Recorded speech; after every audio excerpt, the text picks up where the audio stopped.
Guys, ಇಷ್ಟು ದಿನ ನಾವು ಸ್ಕೂಲು, ಕಾಲೇಜಸ್ಸು, ಆಫೀಸ್ಗಳಿಗೆ ಹೋಗೋದಕ್ಕೆ ತುಂಬ ಕಷ್ಟಪಡ್ತಿದ್ವಿ ಅಲ್ವಾ.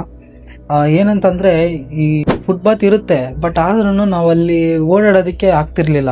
ಏನಂತಂದರೆ ಈ ದೊಡ್ಡ ದೊಡ್ಡ ಬಿಲ್ಡಿಂಗ್ಸ್ಗಳು, ಶಾಪಿಂಗ್ ಮಾಲ್ಸ್ಗಳು ಅದನ್ನು ಆಕ್ರಮಿಸ್ಕೊಂಡ್ಬಿಟ್ಟಿದ್ರು. ಇನ್ನು ಕೆಲವ್ರಂತ ಅಲ್ಲೇ ಗಾಡಿ ಪಾರ್ಕ್ ಮಾಡಿಬಿಡ್ತಾರೆ. ಬೇರೆ ದಾರಿ ಇಲ್ದಂಗೆ ಈ ಫುಟ್ಪಾತ್ ಮೇಲೆ ಓಡಾಡೋರು ಏನು ಮಾಡ್ತಾರೆ, ರೋಡ್ಗೆ ಇಳಿದ್ಬಿಟ್ಟು ರೋಡಿಂದ ಹೋಗ್ತಾರೆ. ಇದರಿಂದ ಏನಾಗುತ್ತೆ, ರೋಡ್ನಲ್ಲಿ ಓಡಾಡೋಂಥ ಗಾಡಿಗಳಿಗೆ ತೊಂದರೆ ಆಗುತ್ತೆ. ಇದರಿಂದ ವರ್ಷಕ್ಕೆ ಸಾವಿರಾರು ಜನ ರಸ್ತೆಯಲ್ಲಿ ಬಿದ್ದುಬಿಟ್ಟು ಆಕ್ಸಿಡೆಂಟ್ ಆಗಿ ಕೈಕಾಲು ಮುರ್ಕೊತಿದ್ದಾರೆ. ನಮ್ಗೆ ಸಿಕ್ಕಿರೋ ಸೋರ್ಸ್ನಲ್ಲಿರೋ ಡೇಟಾ ಪ್ರಕಾರ 2022ರಿಂದ 2024 ಈ ಒಳಗಡೆ ಸುಮಾರು 6800 ಜನ ಈ ರೋಡ್ ಸೈಡ್ ಫುಟ್ಪಾತ್ನ ಓಡಾಡೋರು ಆಕ್ಸಿಡೆಂಟ್ ಆಗಿಬಿಟ್ಟು ಜೀವ ಕಳ್ಕೊಂಡಿದ್ದಾರೆ.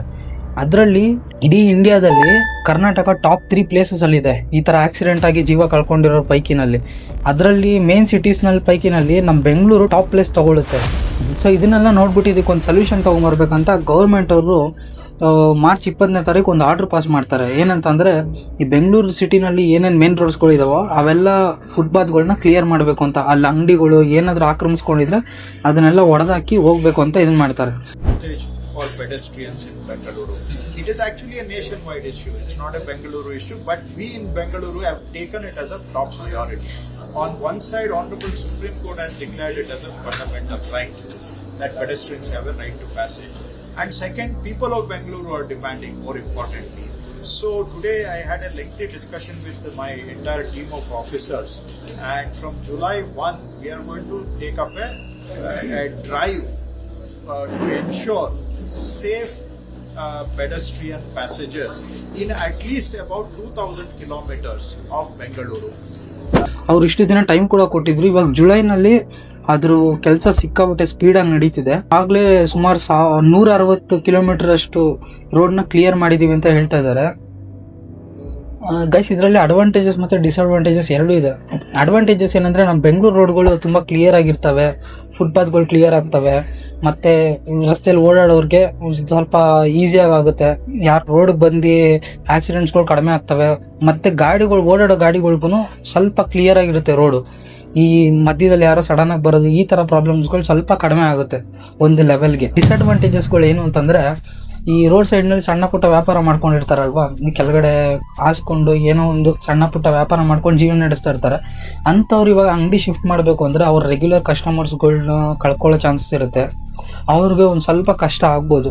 ಇದಕ್ಕೆ ಗೌರ್ಮೆಂಟ್ ಏನು ಹೇಳ್ತಿತ್ತು ಅಂದರೆ, ಈ ರಸ್ತೆ ಸೈಡ್ ವ್ಯಾಪಾರ ಮಾಡೋರಿಗೆ ನಮ್ಮದು ತೊಂದರೆ ಕೊಡಬೇಕು ಅನ್ನೋದು ನಮ್ದೇನು ಇಂಟೆನ್ಷನ್ ಇಲ್ಲ. ಅವ್ರು ಬೇಕಿದ್ರೆ ಒಳಗಡೆ ರೋಡ್ ಇರುತ್ತಲ್ಲ ಅದ್ರಲ್ಲಿ ಬೇಕಾದ್ರೆ ಅವ್ರು ವ್ಯಾಪಾರ ಮಾಡ್ಕೊಳ್ಳಿ. ನಮ್ದು ಇಂಟೆನ್ಷನ್ ಇಷ್ಟೇ, ಮೇನ್ ರೋಡ್ನಲ್ಲಿ ವ್ಯಾಪಾರ ಮಾಡೋಕ್ಕೆ ಹೋಗ್ಬೇಡಿ, ಮೇನ್ ರೋಡ್ನಲ್ಲಿರೋ ಫುಟ್ಪಾತ್ ಕ್ಲಿಯರ್ ಆಗಬೇಕು ಅಂತ ನಮ್ಮ ಗೌರ್ಮೆಂಟ್ ಅವರು ಹೇಳ್ತಾ ಇದ್ದಾರೆ. ಅವ್ರು ಹೇಳ್ತಿರೋ ಪ್ರಕಾರ ಸುಮಾರು 15,000 ಕಿಲೋಮೀಟರ್ ಅಷ್ಟು ರೋಡ್ಸ್ಗಳಿದ್ದಾವೆ ಅವ್ರು ಮಾಡಿರೋ ಸರ್ವೆ ಪ್ರಕಾರ. ಅದರಲ್ಲಿ ಅವ್ರು ತೊಗೊಂಡ್ರೆ ಈ ಫುಟ್ಪಾತ್ ಏನು ಕ್ಲಿಯರ್ ಮಾಡಬೇಕು ಅಂತ ತೊಗೊಂಡಿದ್ದಾರಲ್ಲ, ಅದು ಕೇವಲ 150 ಕಿಲೋಮೀಟ್ರ್ ಮಾತ್ರ. ಇನ್ನು ಮಿಕ್ಕಿರೋ ರೋಡ್ಸ್ಗಳನ್ನ ಅವ್ರು ವ್ಯಾಪಾರ ಮಾಡ್ಕೊಳ್ಳಿ, ಮೇನ್ ರೋಡ್ ಅಂತ ಏನಿಲ್ವಲ್ಲ ಅದರಲ್ಲಿ ಅವ್ರು ವ್ಯಾಪಾರ ಮಾಡ್ಕೊಳ್ಳಿ ಅಂತ ಅವರು ಸರ್ಕಾರದವರು ಹೇಳ್ತಾ ಇದ್ದಾರೆ. ನೋಡಿ ಗೈಸ್, ಇದು ಇವಾಗ ಸ್ಟಾರ್ಟಿಂಗ್ನಲ್ಲಿ ಇದು ನಮ್ಗೆ ಕಷ್ಟ ಅಂತ ಅನ್ನಿಸ್ಬೋದು. ಕೆಲವ್ರಿಗೆ ಇದು ಎಮೋಷನ್ಸ್ ಮೇಲೆ ಇದಾಗ್ಬೋದು. ಯಾಕಂದರೆ ಬೀದಿ ವ್ಯಾಪಾರಿಗಳು, ಸಣ್ಣ ಪುಟ್ಟ ವ್ಯಾಪಾರಿಗಳಿಗೆ ಇದು ಎಫೆಕ್ಟ್ ಆಗೋದ್ರಿಂದ ಕೆಲವ್ರಿಗೆ ಈ ಡಿಸಿಷನ್ ಚೆನ್ನಾಗಿಲ್ಲ ಅಂತ ಅನ್ನಿಸ್ಬೋದು. ಬಟ್ ಇದು ನಿಜವಾಗ್ಲೂ ಒಳ್ಳೆ ಡಿಸಿಷನ್. ಯಾಕೆ ಅಂತಂದರೆ, ಈ ಅನ್ನೆಸರಿ ಆಗಬೇಕಾಗಿರೋಂಥ ಆಕ್ಸಿಡೆಂಟ್ಸ್ಗಳು ಇದರಿಂದ ತಪ್ಪುತ್ತೆ. ಜೊತೆಗೆ ನಮ್ಮ ಬೆಂಗಳೂರು ತುಂಬ ಕ್ಲೀನಾಗಿ ಕಾಣಿಸುತ್ತೆ. ಈ ಮೇನ್ ರೋಡ್ಸ್ಗಳು ಏನಿರ್ತಾವೋ ಅವೆಲ್ಲ ಸ್ವಲ್ಪ ಕ್ಲೀನಾಗಿ ಕಾಣಿಸುತ್ತೆ. ರಸ್ತೆ ಬೀದಿ ಸೈಡಲ್ಲಿ ವ್ಯಾಪಾರ ಮಾಡೋರು ಒಂದು ಸ್ವಲ್ಪ ಒಳಗಡೆ ಮಾಡಿಕೊಂಡು ಅವ್ರು ಅಲ್ಲಿ ಸ್ವಲ್ಪ ಈ ಬಿಸ್ನೆಸ್ನ ಇಂಪ್ರೂವ್ ಮಾಡ್ಕೊಳ್ಳೋಕೆ ಒಂದು ಸ್ವಲ್ಪ ಟೈಮ್ ಹಿಡಿಯುತ್ತೆ. ಬಟ್ ಅದೇನು ಪರ್ಮನೆಂಟ್ ಇಶ್ಯೂ ಅಲ್ಲ. ಆಮೇಲೆ ಅವ್ರು ಬೇಕಾದರೆ ಅದನ್ನು ರಿಕವರಿ ಮಾಡ್ಕೊಬೋದು. ಸೊ ಈ ಡಿಸಿಷನ್ ಬಗ್ಗೆ ನಿಮಗೇನು ಅನಿಸುತ್ತೆ ಗೈಸ್? ಕಮೆಂಟ್ ಸೆಕ್ಷನಲ್ಲಿ ಕಮೆಂಟ್ ಮಾಡಿ. ಮತ್ತು ಈ ವಿಡಿಯೋ ನಿಮ್ಗೆ ಇಷ್ಟ ಆಗಿದೆ, ನಮ್ಮ ಪೇಜ್ನ ಫಾಲೋ ಮಾಡ್ಕೊಳ್ಳಿ.